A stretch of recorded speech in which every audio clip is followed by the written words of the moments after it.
Àlàáfíà fún gbogbo ojú tí ó ń wò mí àti etí tó ń gbọ́ mi ní wákàtí lọ́wọ́lọ́wọ́ yìí. Ó kí wa pé àpò àárọ̀, àpò ọ̀sán, àpò àjálẹ́, àpò ìyálẹ̀ta, àpò gbogbo ẹ̀ torí pé ní kùtù òwúrọ̀ là ń gbọ́ wa, là ń kàn sí wa nílùú Ìbàdàn bí láti iléeṣẹ́ Gates of Zion Christian Mission. Àlàáfíà fún yín o. Lórí ìrere Jésù Kristi tí à ń sọ̀rọ̀ nípa rẹ̀, dandan ní ká wàásù ìhìn rere. Paul apostoli wípé mo gbé bí èmi kò bá wàásù ìhìn rere torí pé àìgbọ́dọ̀ má sí wà lórí mi. Ṣùgbọ́n eléyìí ti kúrò báyìí, ìjọ olókùúta ń kó jọ, ìjọ bí tá a ti rówó, tá a gùn mọ́tò, tá a kọ́lé là ń kó jọ, àgbàgbé ìhìn rere. Ṣùgbọ́n ohun tí a wá fún àti wá dáradára, a bá àwọn ọ̀dọ́ sọ̀rọ̀, ṣùgbọ́n àwọn onípanu mọ́, a bá àwọn àgbà sọ̀rọ̀. Ẹ̀yin àgbà tẹ́ mọ ìhìn rere, tí ìhìn rere yé yín, tẹ́ ti sọ́dí nǹkan míì, ẹ̀yin tẹ́ ti fi ìhìn rere kọ́ wa rí, tẹ́ ti fọ̀rọ̀ Ọlọ́run hàn wá. Ṣùgbọ́n ní ìsìn tó yẹ pé owó ti gbá gbogbo ẹ̀gbà mọ́ yín lọ́wọ́, ẹ̀yin látọ̀ wá o, àkókò péréte lání láti bá yín sọ̀rọ̀. Kí ni ìhìn rere Jésù bí ó lé lórí? Kì í ṣe àkọ́kọ́, kì í ṣe ẹ̀kejì, ṣe ẹ̀kẹta tá à ń sọ tá a fẹ́ sọ yìí. Ṣùgbọ́n ìyàtọ̀ díẹ̀díẹ̀ wà ń bẹ̀. Ìhìn rere Jésù Kristi wà nínú ìhìn rere Matthew orí kìíní ẹsẹ̀ ìkọkànlélógún, Matthew 1:21. Ó ní yóò sì bí ọmọkùnrin kan, Jésù ni wọ́n porúkọ rẹ̀, nítorí òun yóò gba àwọn ènìyàn rẹ̀ là kúrò nínú ẹ̀ṣẹ̀ wọn. Ìyẹn ni wípé tá à ń pè ní ìrere ní gbígbàlà kúrò nínú ẹ̀ṣẹ̀.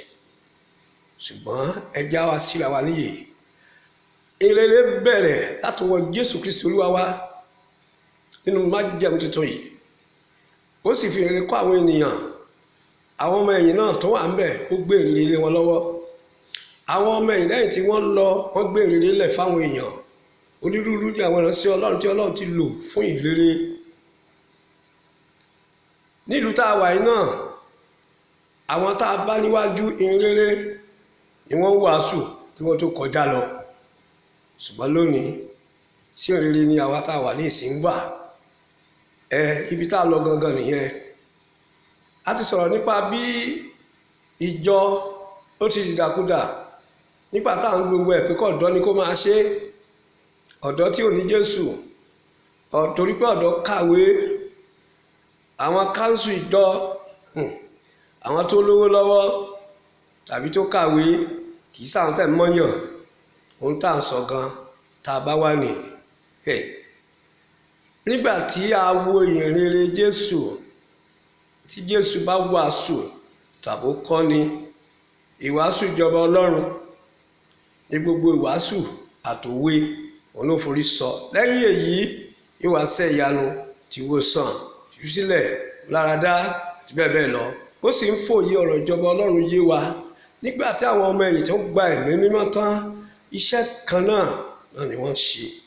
Àwa náà ń gbà tiwa yìí níwọ̀nba ìgbà tá a gbàgbọ́, bí ó lọ bí ó lé ní 40 ọdún sẹ́yìn báyìí, a sì bá bẹ́ẹ̀ náà. Ṣùgbọ́n lónìí, kí lohun tí à ń rí, kí lohun tí à ń bá táwọn èèyàn ń ṣe, a ti kúrò nínú ìrere. Olófà a ti kúrò lórí ìpìlẹ̀.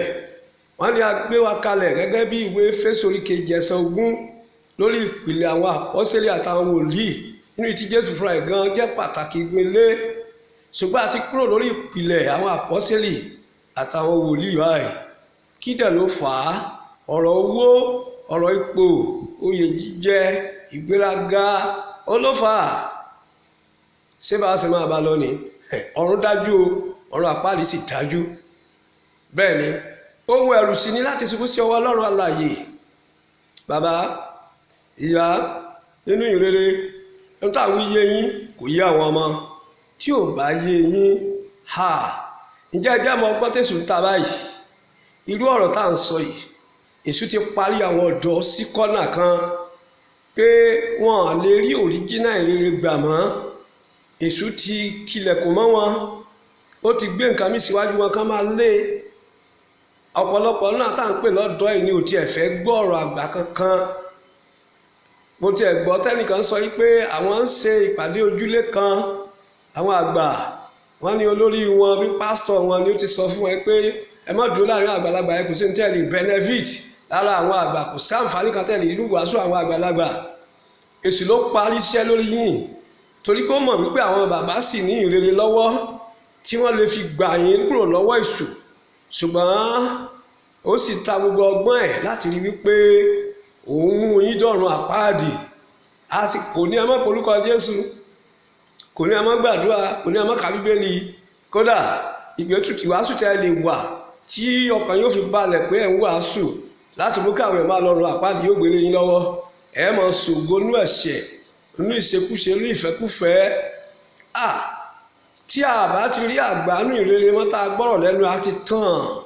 Tí orísun tó bá ti dí tàbí tá a ti tì í, omi ò jáde mọ́. Púpọ̀ ní ìpàdé òní báyìí tẹ́ ń pè nílé ìsìn, ìpàdé àjọyọ̀ lásán, ilé ìdáwó lọ́pọ̀ ìjọ jẹ́ báyìí, ilé owó dídá, àtúnjà sówó ń bẹ̀, jà sí kọ́sítọ́mà kàṣẹ́lì. Ṣùgbọ́n báyìí ẹjá padà wálé, gbogbo ẹ̀ dojúrú. Kí ló fà á? Torí pé ìjọ yẹ̀ kúrò lórí ìpìlẹ̀. Ogun dé. Kí ló fàdúrà ogun ìpìlẹ̀, ogun ìdílé? Ìgbà táwa gbàgbọ́ àwa ò gbàdúrà rú ẹ̀ rí. Kí dẹ̀ ló fà á? Orí ìpìlẹ̀ apọ́stélì la wà. Gbogbo ogun yẹn gan ń bẹ̀rù wa nítorí pé n ti ń bẹnu wá jù wọ́n lọ. Àmàdúrà ogun gbà. Ẹlòmíì ò gbàdúrà fún nǹkan rẹ̀ kàn déédéé dé. Nítorí kí ni a wà lórí ìpìlẹ̀ àwọn apọ́stélì. Ṣùgbọ́n ní ìsìn a ti wà lórí ọwọ́ ara wa. Àwọn ọ̀gá mi ní skul ìjọ wọn á níyànjọ òun. A ti wà lórí ọwọ́ ara wa. Wàhálà dé, ìṣòro dé, ogun dé, a bẹ̀rẹ̀ sí manufacture prayer ogun. Bẹ́ẹ̀ ni níwọ̀n ìgbà tí wọ́n bá ti sọ ilé nù, ó ti sàpò ìyàkọ́. Nítorí náà ẹjá padà sínú ìgbàgbọ́, ẹjá padà sórí ìpìlẹ̀ tá a gbé lélẹ̀. Ìpìlẹ̀ mìíràn la kò lè fi lélẹ̀. Gbogbo ilé tá a mọ ìkísí rere ń táwa bá kọ́ yìí. Ní old school nìyẹn. Old school ní gbé wa dọ́run. Tí ẹ bá gbà ẹgbà tí ó mú àwọn bàbá dọ́run, kò sọ́run méjì, ọ̀run àpáàdì lẹ́yìn ọ̀run rere. Tí wọ́n yẹ pé tó ń ṣe tó ń dùn ẹ́ torí pé ó ti nípò, ìwọ náà lè gbé Bíbélì, ó gapá. Ó wo àwọn tó láwọn ṣe rere, olówó jù wọ́n lọ, onímọ́tò jù wọ́n lọ, lórí pé bóyá àwa ò fẹ́ rú òṣì eléyìí. Òṣì òsínú rere. Ìtọ́lọ́run bá fi mọ̀, tọ́lọ́run bá mọ̀ ó yìí tó àkúṣẹ́. Tí Jésù bá mọ̀ olùsí àtọ̀yán gẹ́gẹ́ bí ìjọ níwèé fi hàn. Ó rò pé owó kọ̀ tó bá jọ̀wọ́ ni abòsíjù ni ọ́, gẹ́gẹ́ bí ìwé 1 Corinthians 15 ti sọ fún wa. Abòsíjù pátápátá, tálíkà. Torí owó tó ní ẹ kò sẹ́ni kankan tí ó gbowó lọ́run. Kò sí ẹnì kankan lẹ́yìn ayé yìí tó tún lè náwó. Ṣé n tó ná lọ́wọ́ yìí? Ọdún mélòó ló kù tó olóònú ẹ̀? Ó yá yọ iye ọdún tó ti lò kúrò ní ayérayé. Tó bá wà ní ìṣẹ́ oró ní wákàtí ìṣẹ́jú kan wà gbàgbé ayé. Èṣù mọ̀ ọ́, ìwọ ló mọ̀. Torí náà ẹ̀yin ọmọ Ọlọ́run tẹ̀mọ̀ ìrírí. Bàbá, èèyàn 10 péré ló wà ní ìjọ rẹ, nínú ẹ̀ bá bàjẹ́ pé ìwọ náà fẹ́ lérò. Ó jẹ́ bí ìwà àtàwọn 10 ẹ̀ bá máa dọ̀run, ó máa ṣàṣeyọrí. Torí náà ẹ má wo tàwọn tó níjọ ńlá o, ipá wọn gan ò kájọ yẹn mọ́. Onírúurú nǹkan ló ń ṣẹlẹ̀ mẹ́ta, agbára tí wọn gan ò ká mọ́. Ìwọ sì fẹ́ dà bẹ́ẹ̀. Bí àṣà bàbá wa Spurgeon, ó lẹ́ni tí Ọlọ́run bá kórìíra ẹ̀ ní fún ohun tó pọ̀. Ìyẹn ni pé ọ̀pọ̀ nǹkan ní Sọ́ọ̀ ní o ju Jákọ́bù lọ, ṣùgbọ́n kò sí orúkọ ẹ̀ nínú àkọsílẹ̀ ìran Ábúráhámù gẹ́gẹ́ bí àrólé, bó ti rẹ̀ gbó làrólé. Bẹ́ẹ̀ náà ni lónìí ọ̀pọ̀ owó tẹ́ ní òun rẹ́jísà ń sọ̀rùn torí àkókò wa ti lọ. Ìwọ̀nba díẹ̀ tá a sọ yìí, wọ́n gbọ́rọ̀ díẹ̀ ó tó fáwọn tó fẹ́ gba òtítọ́. Yóò mọ òtítọ́ tó yóò sọ yín di òmìnira. Lónìí àkókò ìgbàlà ní ẹ̀yin bàbá ẹja padà kálú ń padà, ẹja lọ lónìí o. Ìwàásù sì tún ń bọ̀ o. Lórúkọ bàbá tọmọ tẹ̀mí mọ́, Jésù mú wa délé o. Ṣùgbọ́n ẹ má jẹ́ ká fi owó tá à ń rí jíìpù jet tá à ń gùn yìí ká fi pààrọ̀ ọ̀run o. Tó bá dẹ̀ fi pààrọ̀ wà lọ́wọ́ ara ẹ̀. Ṣùgbọ́n mo gbàdúrà pé lórúkọ Jésù àdọ̀rùn bá ti ń lọ ní ìrìn àjò wa nínú ìgbàgbọ́ àbá èṣù ní sẹ́rí wa lórí àlàáfíà.